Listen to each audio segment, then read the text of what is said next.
এক বেডি রে সাংবাদিকে জিজ্ঞেসে আপাকে আপনি কি মার্কেট করতে আইছেন? বেডি কয় হ, আমি এই সবরাত থেকে শুরু করছি মার্কেট করা। তো এক আপনি জুতা কিনলেন? কয় হ, আমি ৩৬,০০০ টাকা দিয়ে জুতা কিনছি। আপনি আরো আমার কিনা বাকি রয়েছে, বেডি কইলো। ওরা জুতা কিনছে কোন ৩৬,০০০ টাকা দিয়া? কি বেডির ইডা? হ্যাঁ, আমরা তো জীবনও আমাকে সাহসে কুলাইব না। যাই হোক, বেডি গো টাকা পয়সা আছে, বেডিরে করতেছে।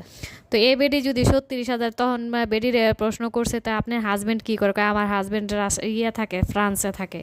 তো এই বেডির জামাই নাইলে ফ্রান্সে থাকে, বিদেশ করে।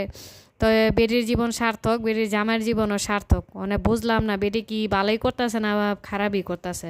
তো যাই হোক, এদিকে আবার আমি ১,০০০ টাকা দামের জুতা কিনলেও মনে করেন আমার সারা রাত ঘুম আসে না। জুতা তো পায়ে থাকবো, আমার এত দামি দিয়ে কি করবো? আমি যেটা ভালো, মানে আমার কাছে মনে হয় যেটা, আপনাদের কাছে কেমন মনে হয় কমেন্ট বক্সে জানায়েন।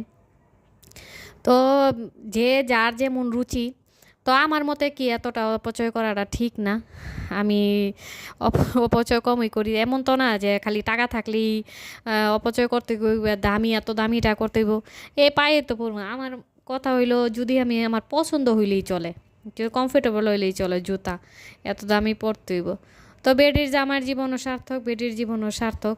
তো আমার জামাই এক সময় বিদেশ করছে, তা আমি তো জীবনে এগুলি করি নাই। তো যাক, এই কথা কইয়া তো রীতিমতো বেডি ভাইরাল।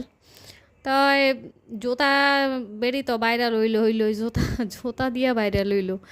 যাই হোক, বেডির জামাইরা আরও দেখ, সুবুদ্ধি দেখ, আরও ৩৬,০০০ টাকা বেশি করে পাঠাক, আরও বেশি করে জুতা কিনুক, সমস্যা নাই। কিনতে থাকুক আর আমরা দেখতে থাকি। আর আমরা সাংবাদিক ভাইয়েরা শুনে খুশি, আমরাও ভাইরাল কইরা খুশি। তো কেমন লাগলো? আল্লাহ হাফেজ।